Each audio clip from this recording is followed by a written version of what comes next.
রাজন্য হালদারের বিজেপিতে যোগদান প্রসঙ্গে সাংবাদিকদের মুখোমুখি হয়ে বলেন, বিজেপিতে যোগদান করার হলে 10ই মার্চ জনগর্জন সভার প্রস্তুতি সভাগুলি করতাম না। এরকম প্রস্তাব এলেও সেটি প্রত্যাখ্যান করা হয়েছে আমার দ্বারা। আমি মনে করি আমি মায়ের পক্ষে, মাটির পক্ষে। সেখানে মানুষ শেষ কথা বলে।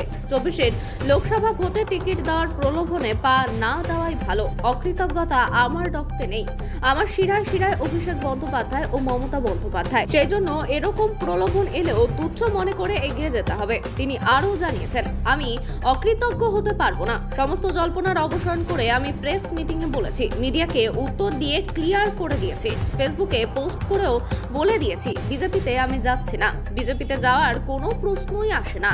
এমপির টিকিটের প্রলোভনেও আসে না। আমি মনে করি যে দলটি আমরা করি সেই দল সাধারণ মানুষের কথা অনেক বেশি ভাবে।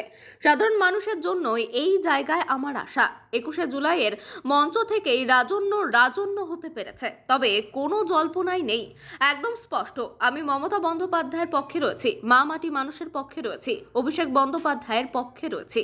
তৃণমূল দলের সিদ্ধান্ত শিরোধার্য। দল যে সিদ্ধান্ত নেবে সেটাই শেষ কথা বলে দাবি রাজন্যের। এদিনের অনুষ্ঠানে উপস্থিত ছিলেন এগরার বিধায়ক তরুণ কুমার মাইতি, এগরা 2 নম্বর পঞ্চায়েত সমিতির সভাপতি শাহনাজ বেগম, পানি পারুল গ্রাম পঞ্চায়েতের প্রধান রঞ্জিতা প্রধান, কাউন্সিলর জয়ন্ত সাউ, উদয় শঙ্কর সর, নিশিকান্ত জানা, আয়ুব খান ও জয়রাম প্রধান সহ বিশিষ্টজনেরা।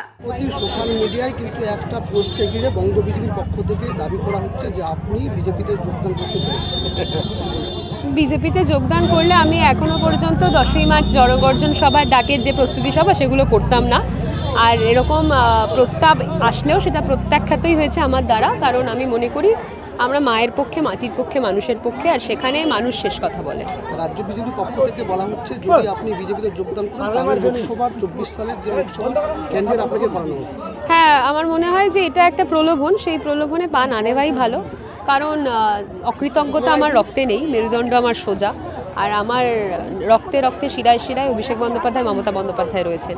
তো সেই জন্য এরকম প্রলোভন আসলেও সেই প্রলোভনকে তুচ্ছ মনে করে এগিয়ে যেতে হবে। যেরকম এত মানুষের ভালোবাসা রয়েছে, সেই ভালোবাসা আগামী দিনেও থাকবে।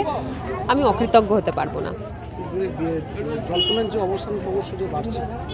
জল্পনার অবসান আমি নিজে প্রেস বাইটে বলেছি, প্রেস মিটিংয়ে বলেছি। মিডিয়ার তোলা প্রশ্ন মিডিয়াকেই উত্তর দিয়ে আমি সেটা ক্লিয়ার করেছি, একদম স্বচ্ছতার কথাই বলেছি। আমি ফেসবুকেও পোস্ট করেছি যে আমি বিজেপিতে যাচ্ছি না।